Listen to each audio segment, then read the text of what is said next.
Hi guys, this is Brian Crawford with New Mexico Dream House at Keller Williams. My goal is to bring you valuable information that saves you money over time and also informs you so that you can be a more informed, more well-educated consumer in the marketplace. So this, again, is one of those topics that applies everywhere, not just here in San Juan County. And what I've got in my hand here is a sample closing disclosure, and this is actually on the HUD website. We'll link to it in our description. In fact, we'll just throw it on our website and then we'll link to it. But I want to help you understand a closing disclosure. Many times people will talk to several real estate agents while they're listing their house, while they're looking to buy a house, but what they won't do is they won't look at multiple loan officers. Now, this can be a misstep in many ways. Now, I always recommend talking to a local loan officer and trying to go that way first, especially if you're a first-time home buyer. You really want somebody who can hold your hand through the process. And a lot of the closing fees we can get covered by the seller if you are a buyer in this market. Now, this market is heating up, so that could change very soon. But I want to talk to you about a closing disclosure. There's a lot on it, and it's a 5-page document. What happens with most people is they get this thing in their inbox, or their loan officer hands it to them in a folder, and they look at it and go, yeah, this looks confusing. That's a mistake. You need to be able to read a loan disclosure and a closing disclosure and understand that closing disclosure. But before I get started, I got to pick up my closing disclosure because I just threw it like most of you guys do. All right, I'm back. Sorry. So the first box is loan terms. Now, the very first box is loan amount. Then the second box is interest rate. And then your monthly principal and interest. Now, the third box is the one that I am most frustrated about with a lot of online lenders, because you punch in your information to their online calculator for a realistic payment scenario, and all they're giving you is principal and interest. If you're not putting 20% down, you probably have some mortgage insurance as well. Your taxes will also be escrowed, and so will your insurances.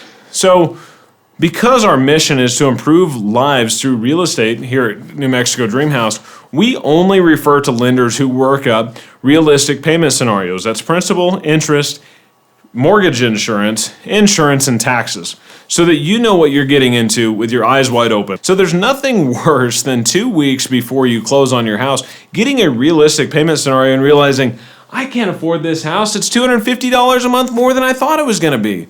So you really want a loan officer who's going to work realistic payment scenarios, and you can just ask for that straight up.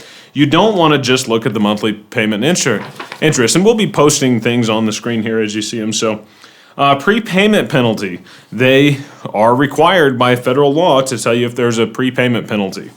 Balloon payment. Yes or no? You're looking for no, unless you're an investor. In 99% of cases, you're saying, no, we don't want a balloon payment on this one. In terms of projected payments, you have principal, interest, mortgage insurance, and your estimated escrow. This is the box that you really want to look at.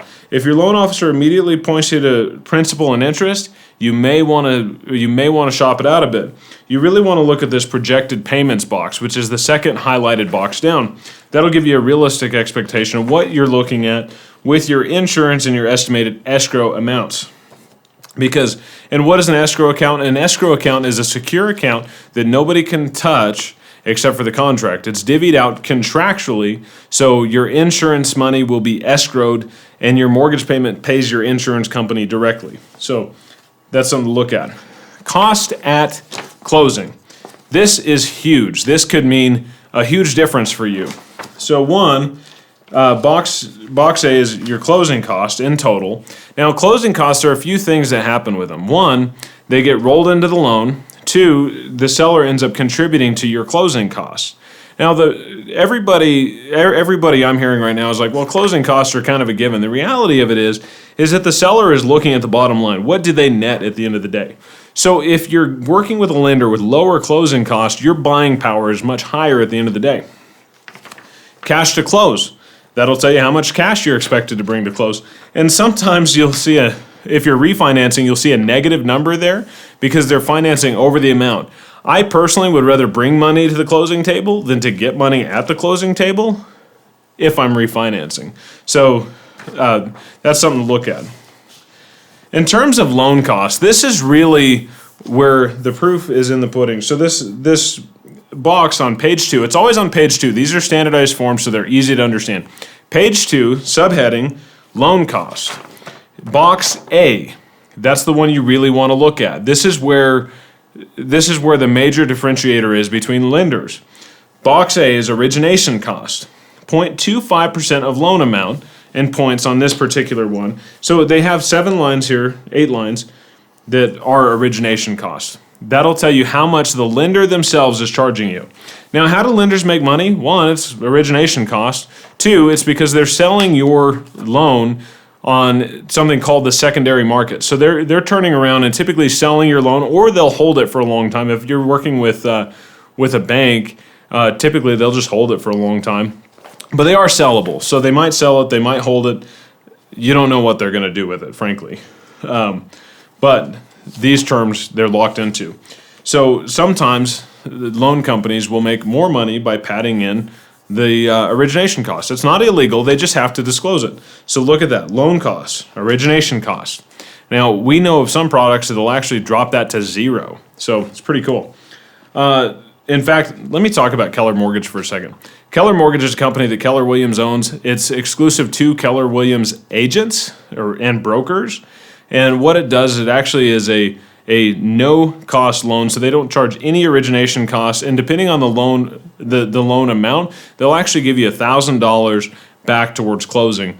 So it's something that a Keller Williams agent can offer you that nobody else really can. So origination costs, that's something to really pay attention to. Box B, under loan costs, is services borrower did not shop for. These are things like your appraisal, your flood determination, your credit report fee. Some of those things are things that you're not going to shop for that are just expenses that they are going to pass on to you as the consumer. That box isn't particularly important. I mean, it's important, so just make sure that all the costs line up. Usually those costs are going to be under $500 or so. Services borrower did shop for. These are your pest infection fees, your survey fees. Typically, they'll use a survey fee and an improvement location report interchangeably. I'll get into that in a later video. Title insurance binder, those are regulated by the state of New Mexico. So there's only one title company in San Juan County, but the costs are regulated. So services borrowed did shop for, lender, title, all those things. In San Juan County, with one title company, those costs are somewhat fixed. So you don't have to particularly pay a whole lot of attention there, but the loan cost will be totaled in the final box there. And I know this video is a little bit boring, but this is informative, and this is how you can become a more educated buyer. So I hope this is helpful. Now, other costs, there can be anything from homeowners insurance premiums to home warranties to anything and everything goes in this next box. I'm not going to pay particularly close attention to that. I would read this and understand what you're paying for. If you have a question, call your loan officer, call your realtor, call your title company, and just ask them. They're working for you. They should be able to answer these questions. If they say it's standard, what do you mean by that? Did you shop it out? Calculation of cash to close, that's pretty simple. Loan estimate and then your final numbers. Those numbers are kind of self-explanatory. The left column is the estimate of the loan. The final is what it actually ends up being. Typically, the final is less. A lot of people like to overestimate and then come in undervalued. But summaries of transaction. This will give you an entire summary of everything that's going on in the transaction. Read and understand this. Your real estate professional should be able to go over this with you and answer these questions, or a loan officer. So if you have questions, refer to your licensed professional in your state. Additional information about this loan. Does it have a demand feature? These are things that you want to look at. Can assumptions happen? You'll want to look at that. That's on page 4. Read this, understand it.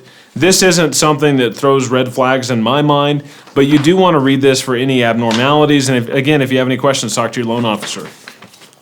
This is the one that I really like. This is the box that I find to be most helpful when you're shopping for a loan.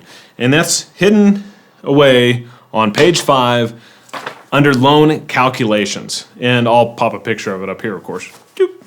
Loan calculations. you have your total of payments over here. That means with interest, with everything, the total amount that you're paying in interest is going to be right here. Finance charges, how much are you paying in interest over the life of the loan, and your total finance charges, that's going to be right here. And that's important. Amount financed, this is your principal amount. And then your annual percentage rate.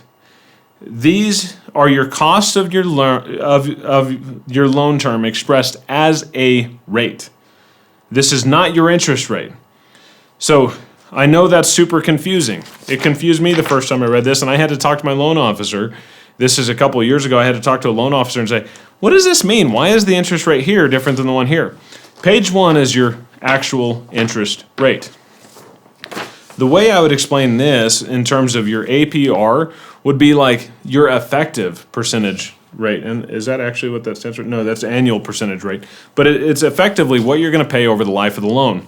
So you can see on page 1, a lot of loan companies will change your loan calculations around. They'll change things up where your interest rate looks lower here, but your interest rate can be up to a point higher on page 5. So when you're shopping for a loan company, page 5 is truly the most important thing you can look at. And there's service and all those things.